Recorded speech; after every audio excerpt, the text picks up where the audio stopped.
다윗이 기스의 아들 사울로 말미암아 시글락에 숨어 있을 때에 그에게 와서 싸움을 도운 용사 중에 든 자가 있었으니. 오늘 말씀은 다윗이 왕이 되기 전에 다윗을 찾아와서 도운 용사들의 이름을 기록하고 있습니다. 다윗이 사울 왕이 자신을 죽이려고 하니까 사울 왕을 피해서 도망 다니지 않습니까?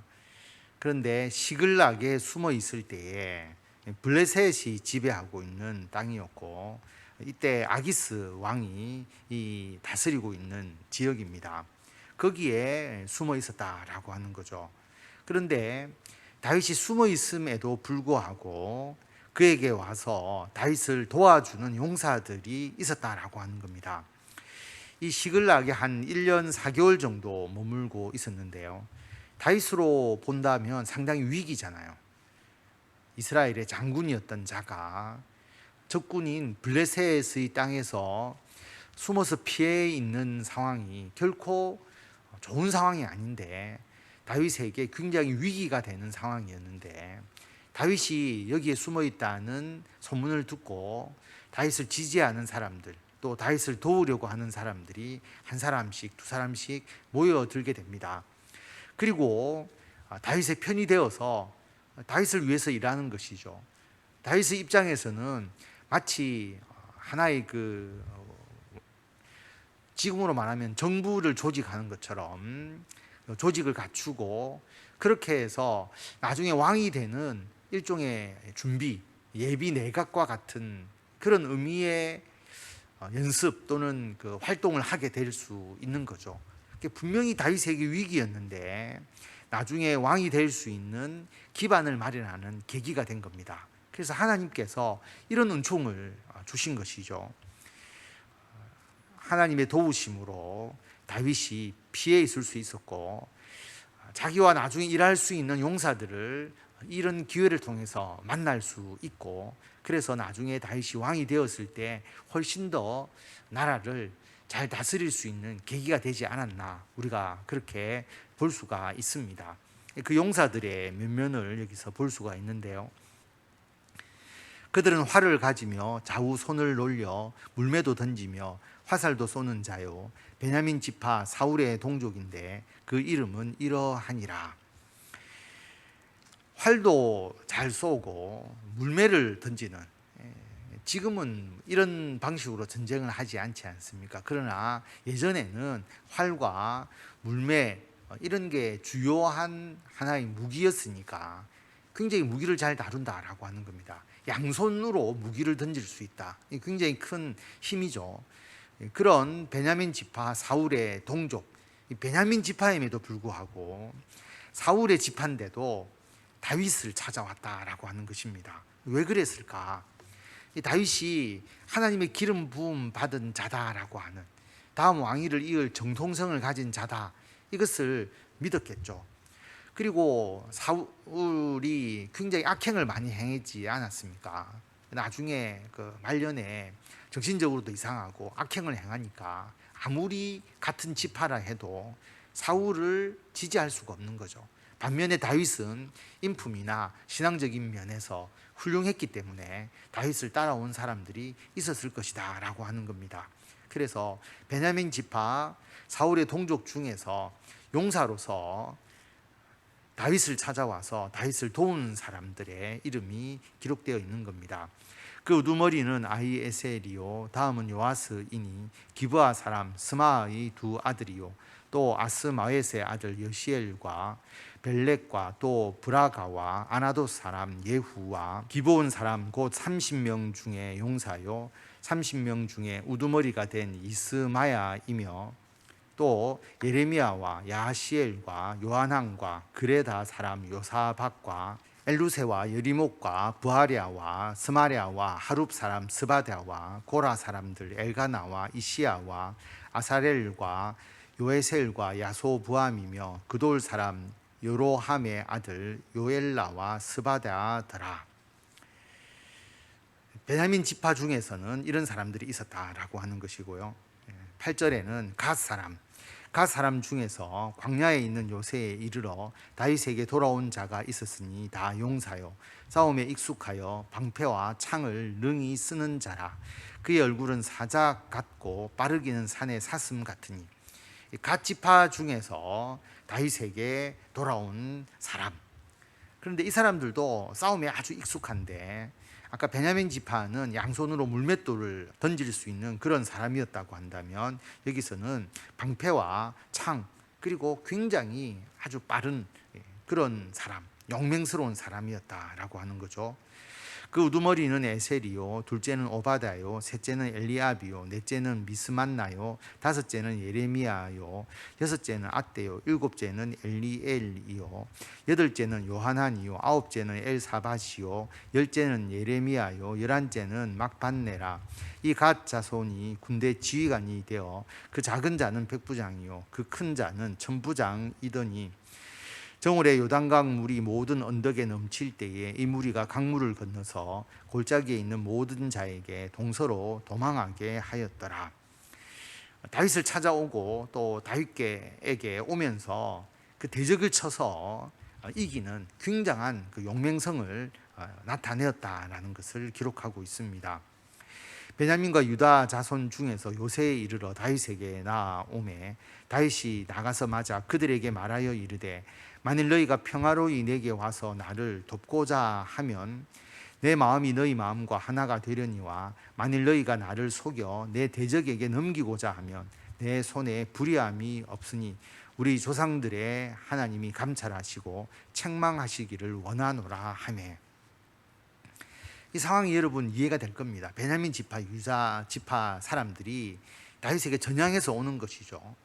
그런데 다윗의 입장에서는 이 사람이 진짜 전향한 사람인지, 사울을 지지하지 않고 자기에게로 온 사람인지, 아니면 위장해서 와서 자기를 붙잡아서 사울에 넘길 사람인지를 판단하기가 쉽지 않겠죠. 그때 다윗이 그들에게 이야기를 하는 겁니다. 너희들이 나를 돕고자 해서 왔다면 내가 너희 마음과 하나가 될 것이다. 그런데 너희들이 속여서 나를 사울 왕에게 넘긴다고 한다면 내가 너희를 죽이거나 너희들과 싸워서 너희들을 처리하는 것에 하나님께서 어떠한 나의 잘못을 묻지 않을 거다라고 하는 것이죠. 그래서 하나님이 감찰하시고 하나님이 책망하실 것이다. 그렇게 그들에게 다윗의 의견을 제시를 한 것이죠. 그러니까 그때 성령이 30명의 우두머리 아마새를 감사시니 이르되, 다윗이여 우리가 당신에게 속하겠고 이새의 아들이여 우리가 당신과 함께 있으리니 원하건대 평안하소서. 그때 30명의 우두머리 아마새를 감쌌다. 이 아마새가 아비새가 아닐까 그렇게 이야기를 하는데, 어쨌든 그 아마새가 성령을 받아서 우리가 당신과 진실로 함께하고 당신의 편이 되겠다라고 그렇게 말합니다. 당신도 평안하고 당신을 돕는 자에게도 평안이 있을지니 이는 당신의 하나님이 당신을 도우심이니이다 한지라. 다윗이 그들을 받아들여 군대 지휘관을 삼았더라. 하나님이 당신 편입니다. 그래서 우리가 당신에게 왔다라고 하는 의미이죠. 그래서 군대의 지휘관으로 아마새를 삼습니다.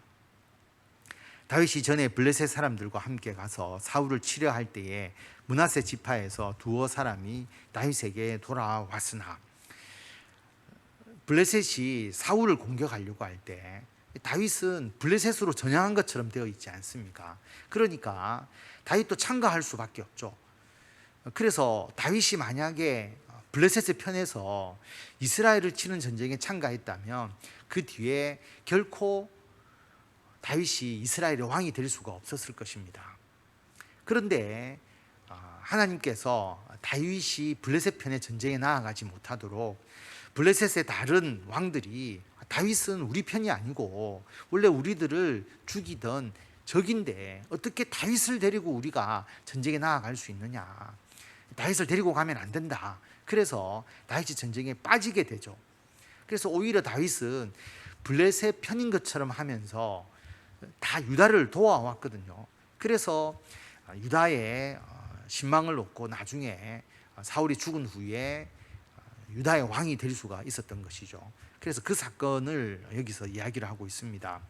블레셋 사람들과 함께 가서 사울을 치려 할 때 실제로 친 것이 아니고 전쟁에 참여하지는 않습니다.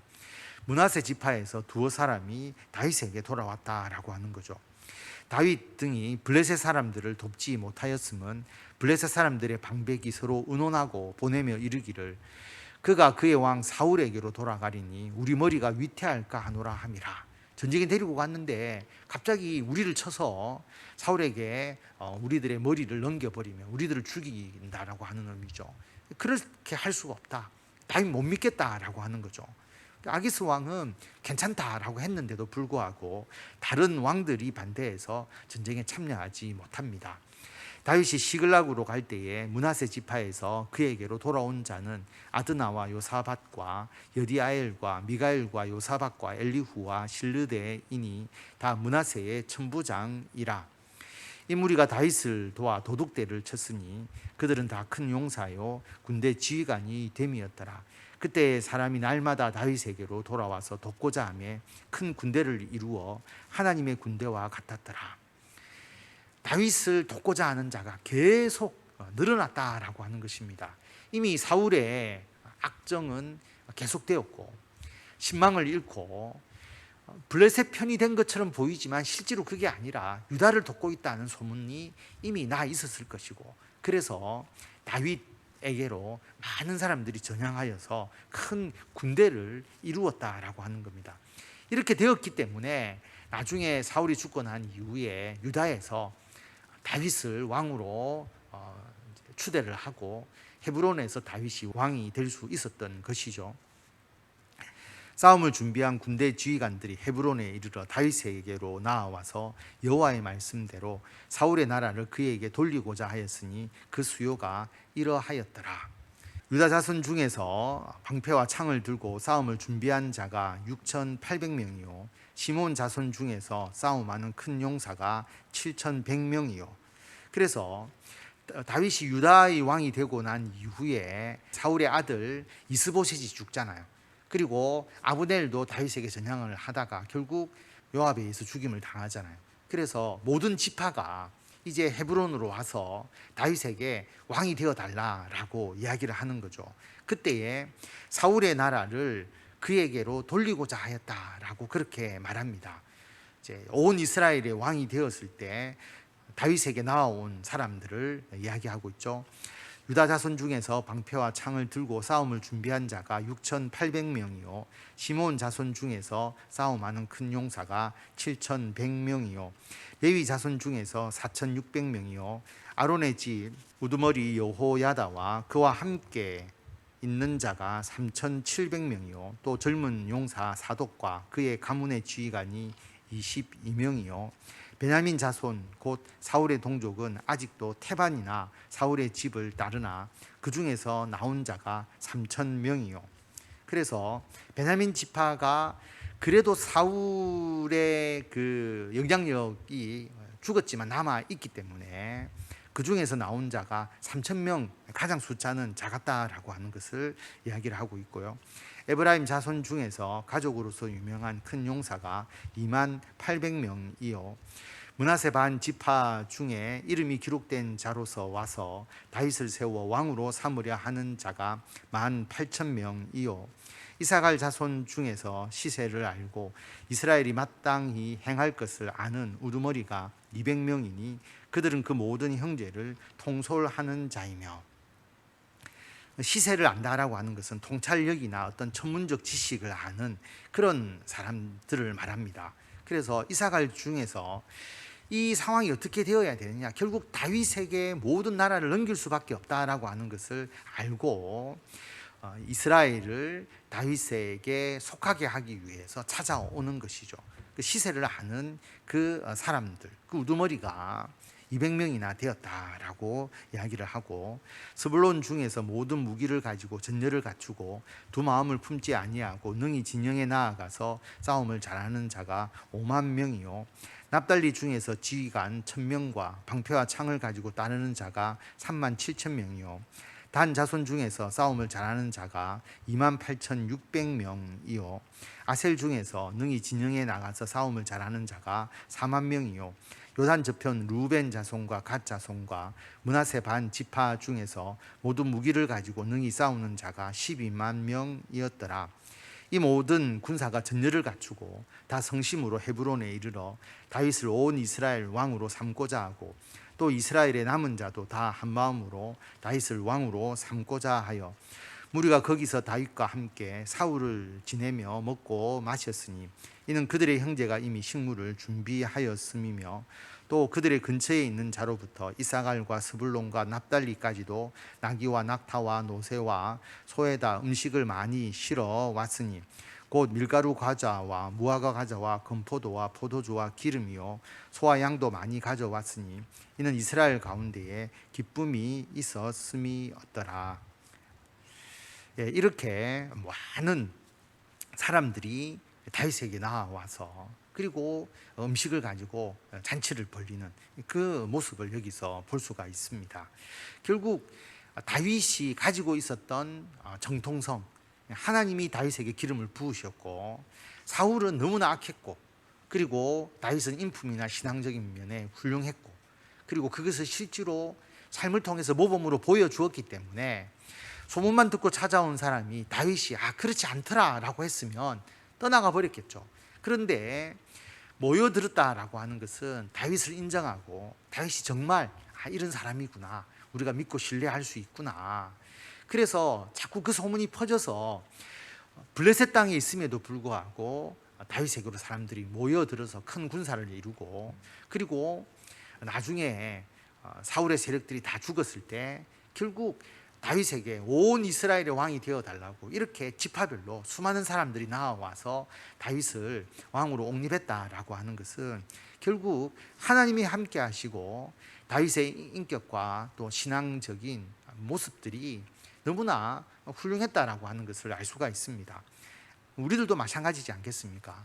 뭐든지 처음부터 잘 되는 것은 아니지만 우리가 어떤 일을 할 때에 우리들 주변에 사람이 모이고 또 우리가 하는 일에 동참하고 그렇게 되기 위해서는 하나님께서 우리를 쓰시겠다라고 하는 확고한 하나님의 뜻이 있어야 하는 것이고 그리고 우리가 많은 사람들을 품어서 일을 할 수 있도록 우리들의 어떤 삶의 모습들이 더욱더 사람들에게 포용적이고 또 그들과 함께 주의 일을 할 수 있는 비전도 가지고 있고 또 인품이나 신앙적 모습들을 우리가 갖추어 나가면 하나님이 우리를 크게 쓰시려고 한다면 차츰차츰 그런 길로 열어주실 것이고 아니면 하나님께서 우리들의 규모에 맞는 여러 가지 일을 하도록 하신다면 또 그 수준에서 우리가 일을 할 수 있을 것이다. 그러나 쇠퇴되어서는 안 되고 퇴보되어서는 안 되고 하나님의 일이 더욱더 활성화될 수 있도록 우리들이 하나님의 사람들을 모아서 주의 일을 해나가야 한다라고 하는 것입니다. 우리들의 모든 일이 이렇게 되어야 한다라고 하는 것을 기억하시고 하나님께서 우리를 이렇게 쓰셔서 하나님의 귀한 사명 감당하도록 늘 기도하고 같이 힘쓰시는 저와 성도 여러분들이 다 되시기를 바랍니다.